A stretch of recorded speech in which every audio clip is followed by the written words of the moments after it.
In the final weeks of the Second World War, in the darkness before dawn, a convoy of trucks wound its way to the edge of a frozen Austrian lake. The men worked in silence. Crates were unloaded, heavy ones, and thrown into the water one by one until the lake had swallowed everything. Tonight, I am here with Rowan Hartsteele. Good evening, Clara. The question those crates leave behind is the one that drives this entire story. Why would anyone destroy a fortune? Tonight, we turn to one of the most audacious and morally disturbing operations of the Second World War, a scheme in which Nazi Germany attempted to destroy the British economy, not with bombs, but with money. The question tonight is how a plan to forge currency became an instrument of survival for the men forced to build it. Those crates at the bottom of the Austrian lake contained something that had never existed in such quantity before. Millions of near-perfect counterfeit British pounds, the product of years of forced labor inside a concentration camp. They were being destroyed, not because they had failed, but because they had succeeded, and the men who ordered their destruction could not allow the evidence of what had been done to survive. We are speaking about Operation Bernhard, the largest counterfeiting operation in recorded history, and one of the most morally complex episodes of the entire war, a story in which survival, complicity, resistance, and ingenuity were bound together in conditions no human being should have faced. Then let us begin where idea itself began, in Berlin in 1939, as the war was only just starting. The early months of the Second World War produced within the intelligence services of Nazi Germany a discussion about unconventional strategies for defeating Britain without a direct military invasion. Britain's economy, while strained by the cost of rearmament, was still functioning. The pound sterling was the reserve currency of much of the world. British financial credibility was a strategic asset, as important as its Navke. The idea that emerged from within the SS intelligence apparatus was elegant in its brutality.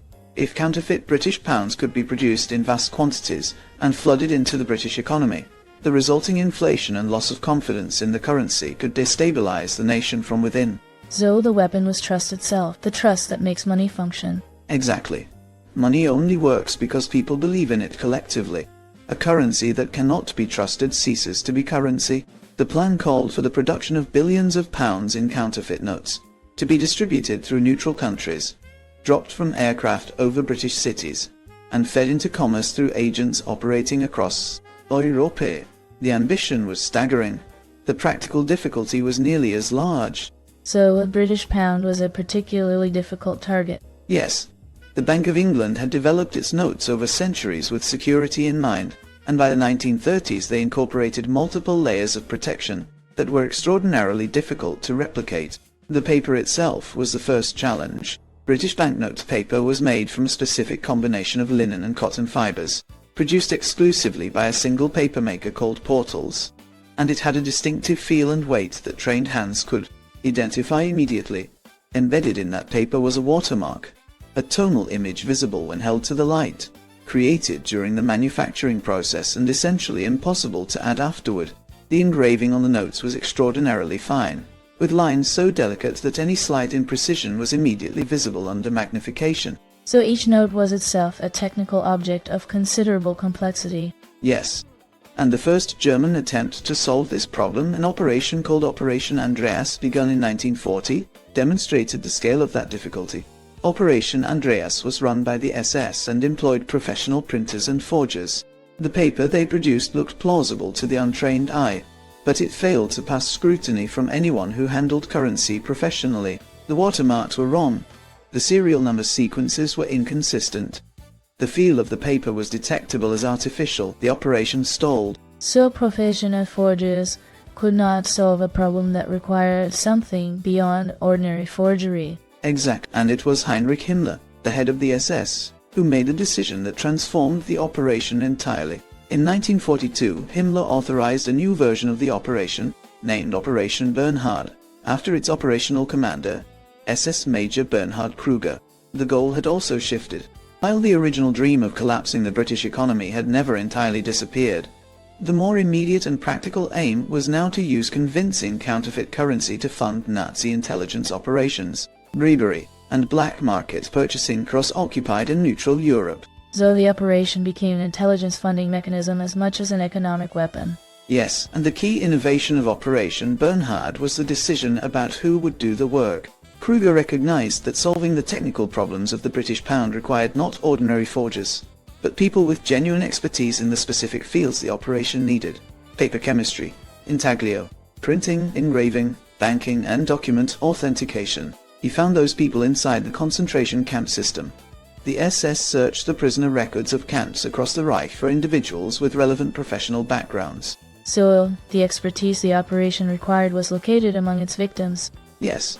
The men selected were transported to Block 19 of the Sachsenhausen concentration camp, north of Berlin, where a dedicated facility had been established for the operation. They included printers, engravers, graphic artists, bank clerks, accountants, chemists, and specialists in paper manufacturing.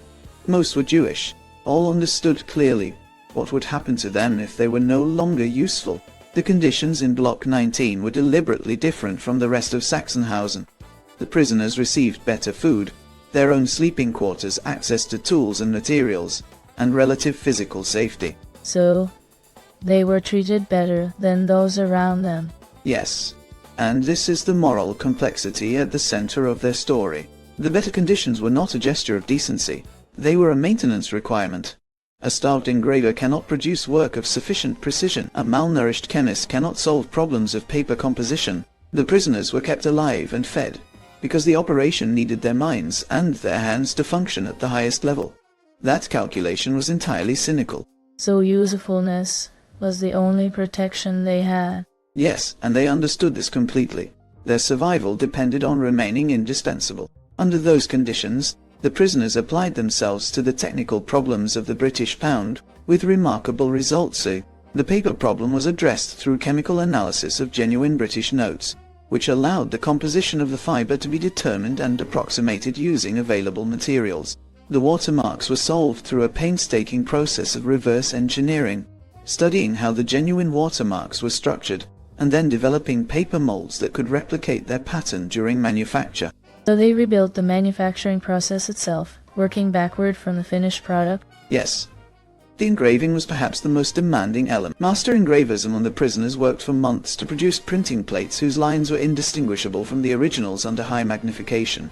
The serial number sequences were studied to understand their underlying logic, so that the counterfeit notes could carry numbers that corresponded to real Bank of England series, rather than sequences that would immediately reveal themselves as invented. And then, once printed, the notes were subjected to an aging process. They were handled repeatedly by many hands, exposed to humidity, deliberately worn at the edges and folds, to simulate the appearance of notes that had been in circulation. So they were not just printing notes, they were constructing the history of notes that had never existed. Exactly. The result, by 1943, was a product of extraordinary quality. When the notes were submitted to Swiss banks and currency exchanges, they passed. When they were presented by German intelligence agents to merchants and money changers across neutral Europe, they were accepted. The Bank of England itself, when confronted with some of the notes that had passed through Swiss banks, initially could not distinguish them from genuine currency. That determination came only after extended examination. So the operation had solved a problem that was supposed to be unsolvable. Yes, and once the British pound notes were in production at scale, the SS turned their attention to an even larger target. In 1944, Kruger ordered the operation to begin work on counterfeit United States dollars. The American dollar presented different, and in some respects greater technical challenges. The paper composition was distinct, the printing methods were different, and the engraving traditions of American currency had their own specific character. So the dollar proved harder than the pound. Yes, and here the prisoners found something they had not expected. By 1944, the men in Block 19 had been in the operation long enough to understand their situation with considerable sophistication. They knew the war was going badly for Germany. They could hear the rumors. They also understood that the moment the operation no longer needed them, or the moment Germany collapsed, their chances of survival would drop dramatically. The resistance they organized was not dramatic.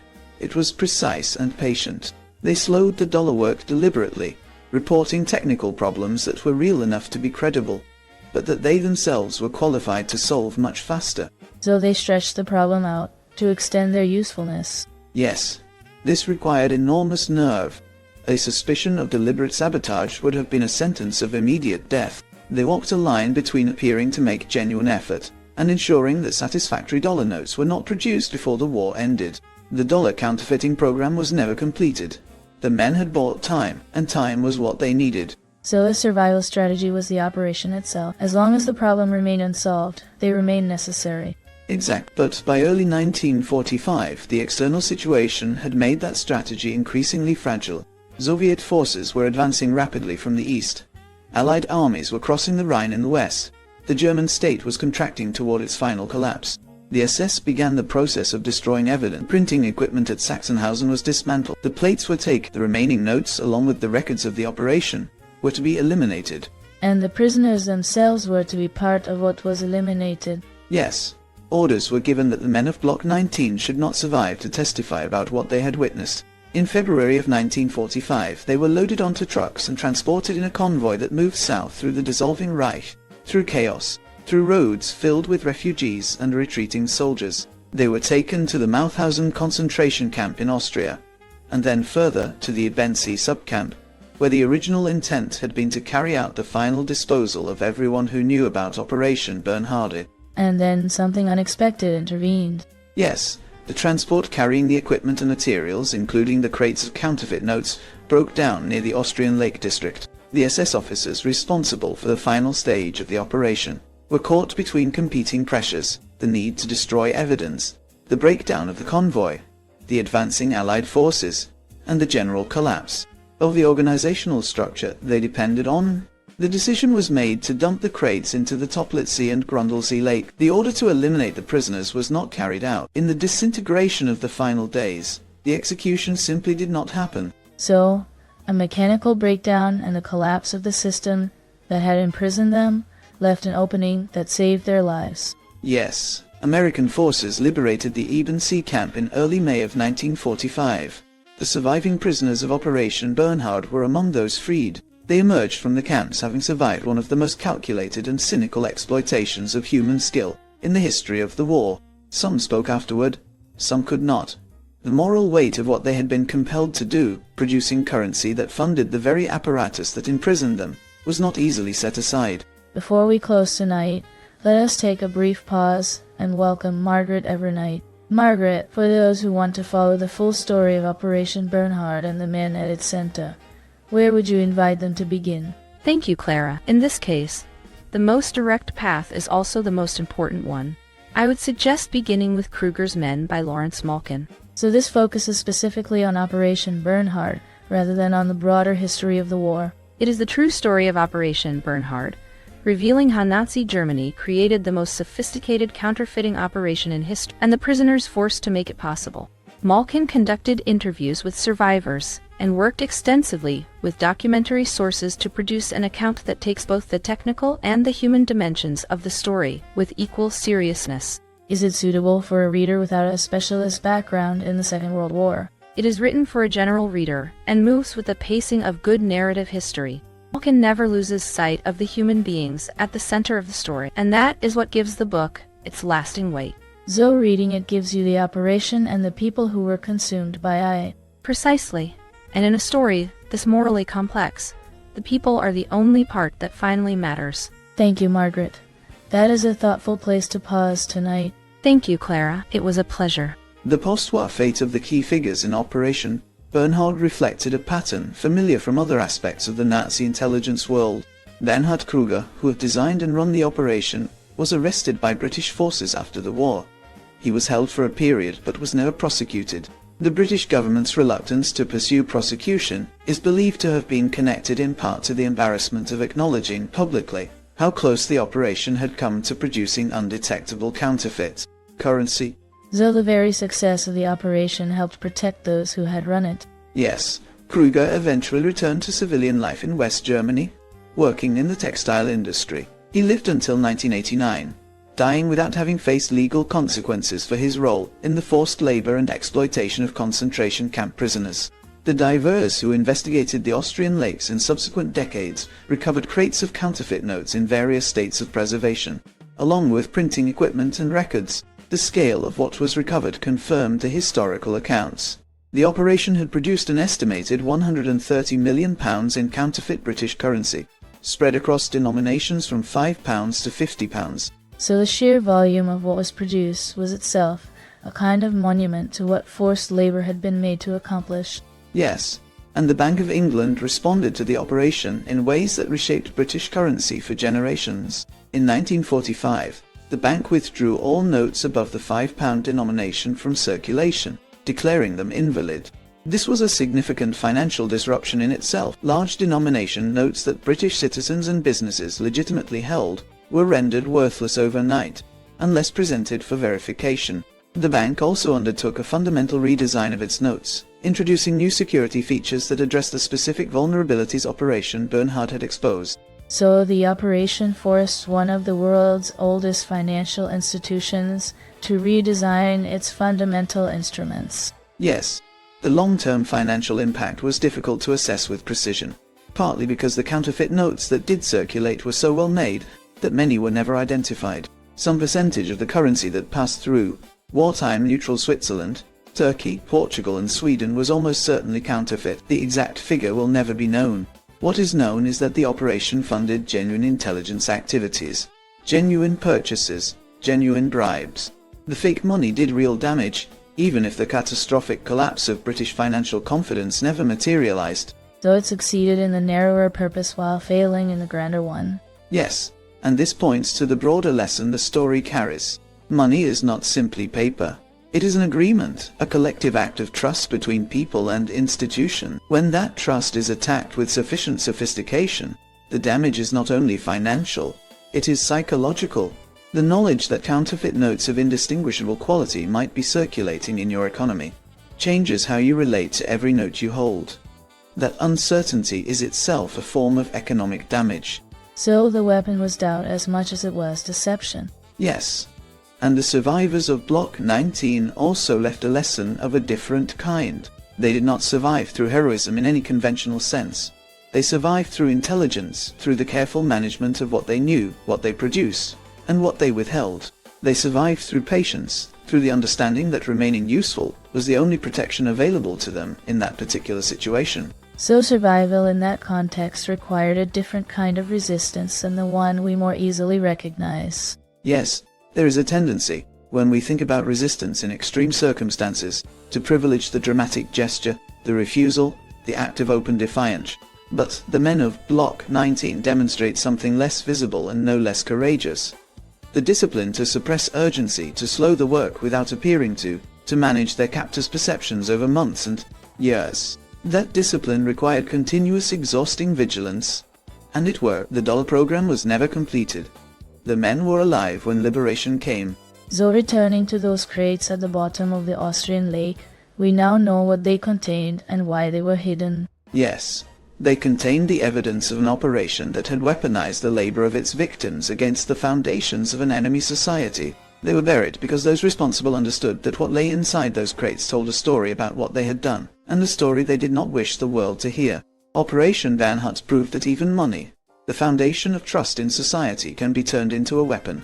And in war, survival can depend not only on strength, but on intelligence, patience, and the ability to remain useful. Thank you for staying with us tonight. And thank you, Rowan, for guiding us through the secret war fought not with weapons, but with paper, ink, and the labor of men who had every reason to despair and chose, instead, to endure. The men of Block 19 were given no choice about what they built. They chose only how they built it, and that choice, quiet and invisible as it was, made all the difference. If this conversation stayed with you, you are welcome to like, comment, and subscribe. You will find other episodes here, where history, ideas, and power are approached slowly. Until next time, stay with us.